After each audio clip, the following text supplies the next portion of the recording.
Fala galera, eu sou o professor Jadowski, professor de Física. E eu sou a professora Bárbara, professora de Química. E hoje a gente traz para vocês o especial Construindo o Raciocínio.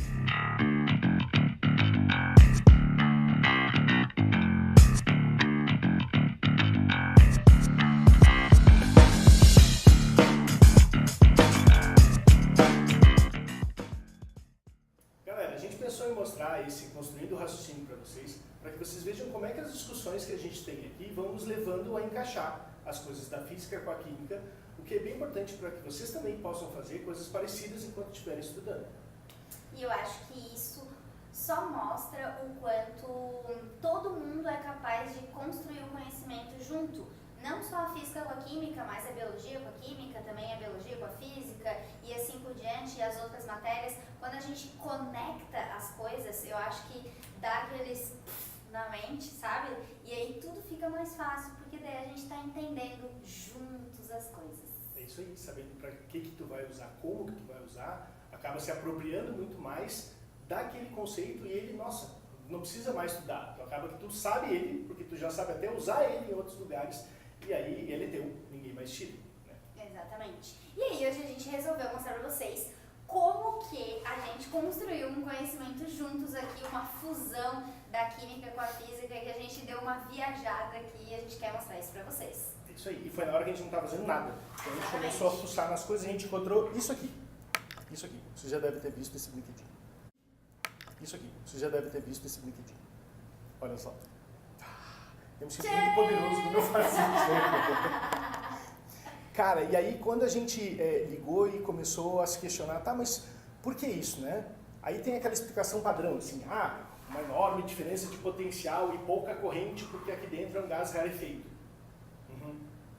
Mas por que é rarefeito? Daí ali na hora eu olhei pra ele e falei, cara, então isso aí é muito parecido com a ampola de Crookes, que é o experimento que Thomson fez lá quando ele descobre os elétrons, né? Daí eu pirei.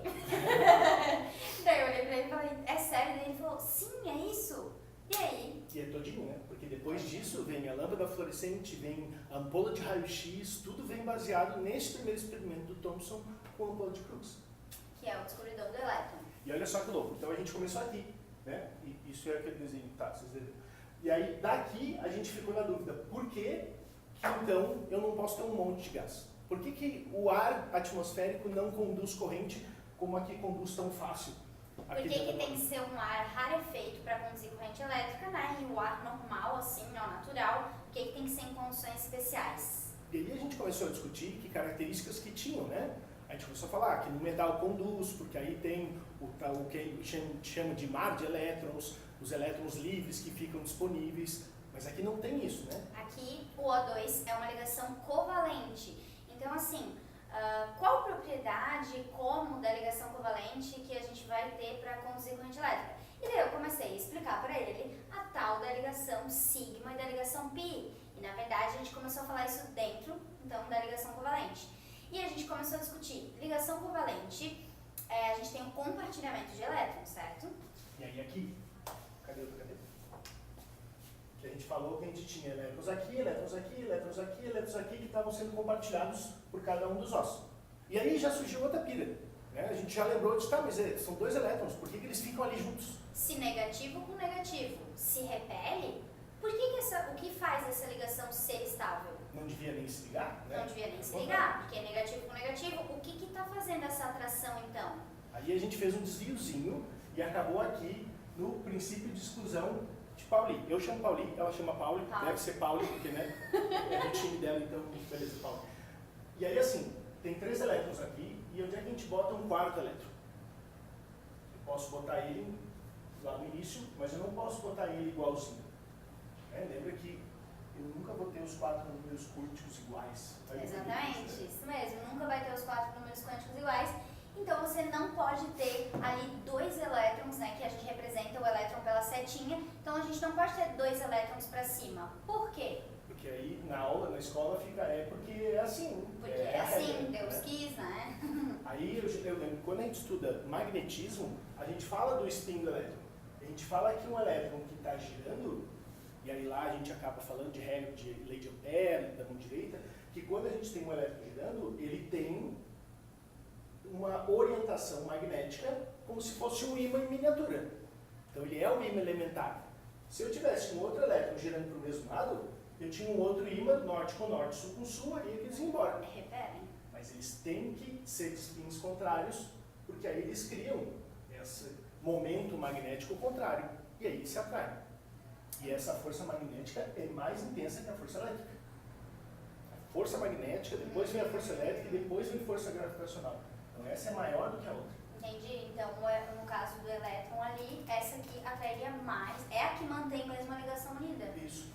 Então resumindo assim, gente, a gente tem dois negativo com negativo que se repelem, que são os elétrons, mas o fato deles girarem com spins contrários, né? Um gira para um lado, um gira para o outro, e aí a gente cria campos magnéticos contrários que acabam se atraindo, porque a gente tem norte e sul.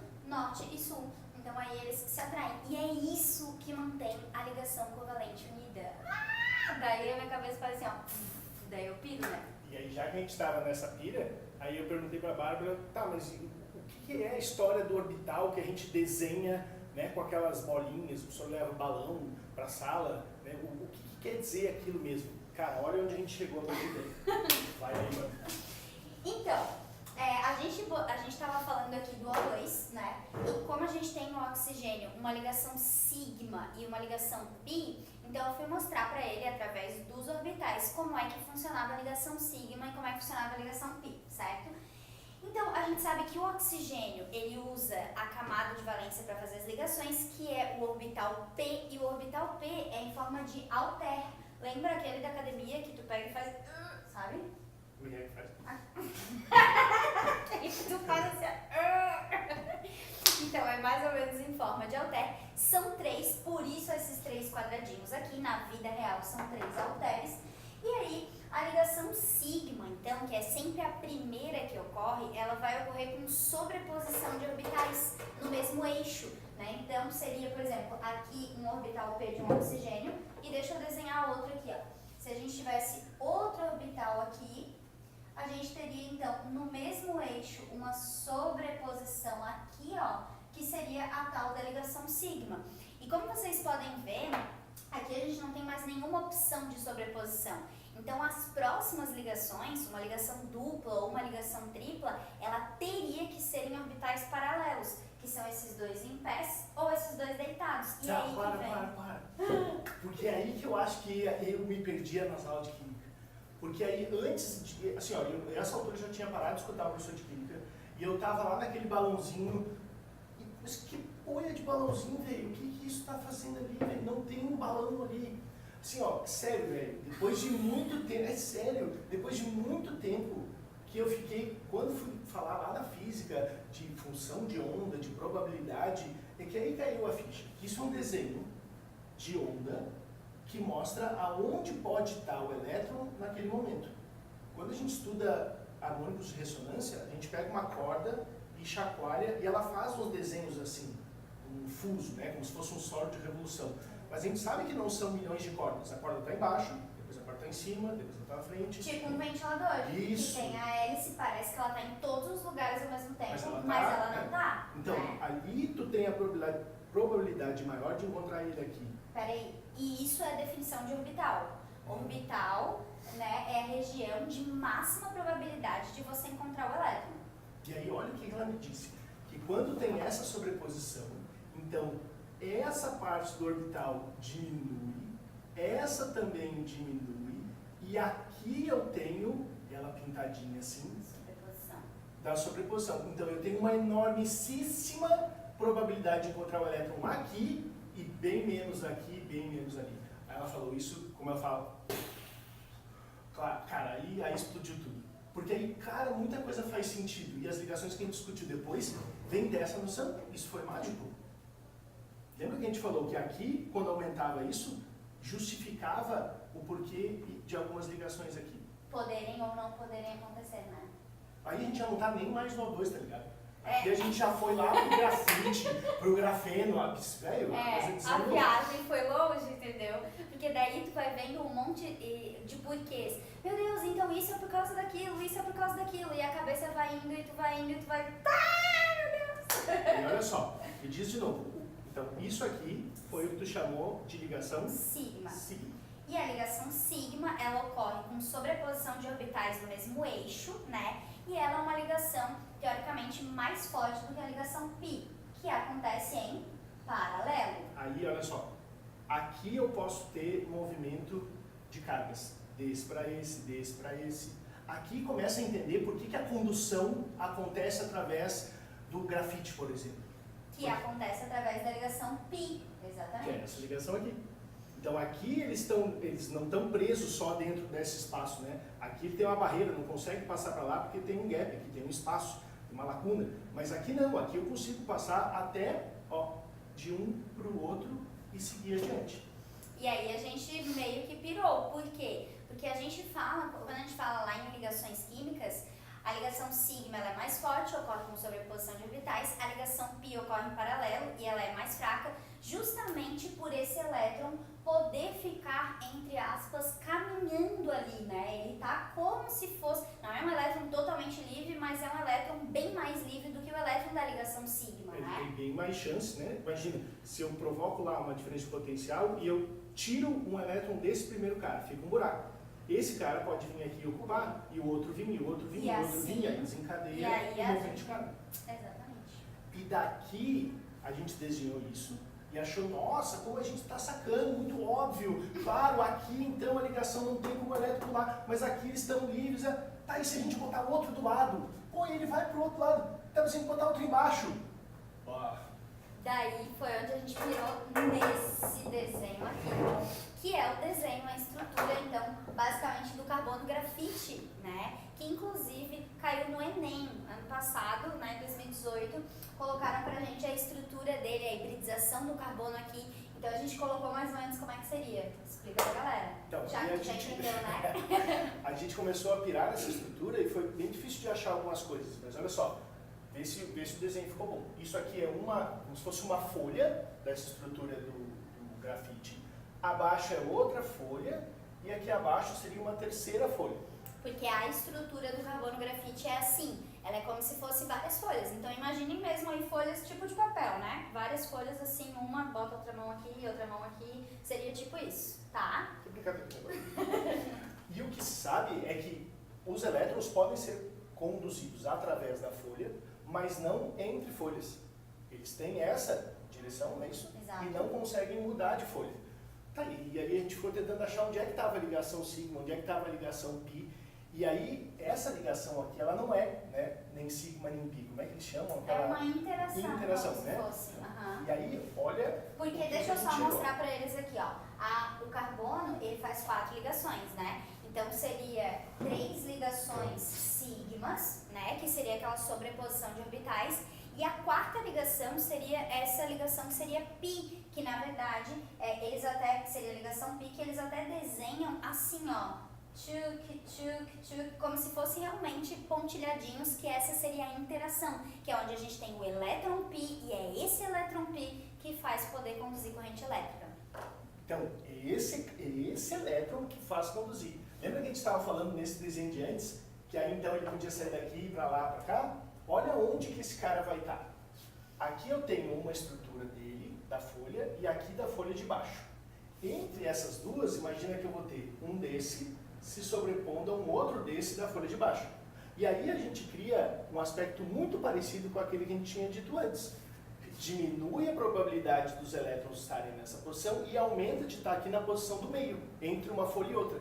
Só que aumenta tanto que eles chamam isso aqui de lacuna, é um espaço, um buraco onde não tem elétron, e aqui é que o elétron fica preso. Então olha onde está a condução. Entre uma folha e outra, esse elétron pode ocupar o lugar desse, que ocupa o lugar desse, que ocupa o lugar desse, e assim ele vai, fazendo aquela condução que a gente tinha desenhado aqui.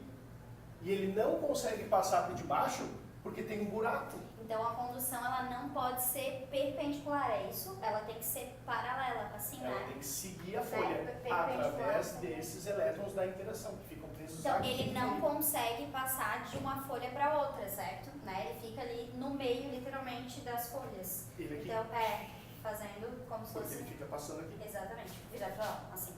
Ele passa aqui, né? E ele vai passando aqui no meio. E não nessa assim. direção. E aí a gente chegou em algumas definições que são bem puxadas, bem aprofundadas, coisas que, né, a gente viu começar a tocar lá em questões do ITA, mas que, cara, elas fazem muito sentido se a gente consegue juntar as duas coisas. Né? E eu... não chega a não ficar difícil, né? Quando tu faz a união das duas coisas, daí tu... lógico, é óbvio. Porque quando tu tá numa prova de vestibular difícil, tipo ITA, e tu lê uma questão que fala lá no carbono grafite, a condução de eletricidade, ela não pode ser perpendicular, só pode ser paralela. Tu olha e tu fica, what the fuck is this? Tipo, tu não consegue entender. Mas quando tu vai juntando os conhecimentos da física, da química, e aí tu vai indo e tu vai... Claro, lógico, só pode ser isso. Cara, isso vai te dando liberdade para perder esse medo de, mas é um exercício de química e eu quis inventar um negócio da física. Não, cara, não. É tudo, né? É raciocínio científico. Se tu aprendeu com a química, com a física ou com a biologia, interessa, cara. Junta tudo porque tudo é a ferramenta. Isso, e isso é para mostrar que as matérias, na verdade, a gente aprende, né, por uma questão de ser mais fácil, às vezes, de ensinar em blocos, a gente aprende condução de corrente elétrica, a gente aprende na física, condução de corrente elétrica na química, mas não, sabe, tipo, é tudo uma coisa só, e tu pode usar esses raciocínios, inclusive, em grupos de estudos, que é uma coisa que eu acho muito legal, sensacional, você trocar o conhecimento com o seu colega, que é isso que a gente tá fazendo aqui, e olha só o que sai, a sua cabeça fica assim, ó. Valeu, galera. Faz aí também. Tchau, tchau.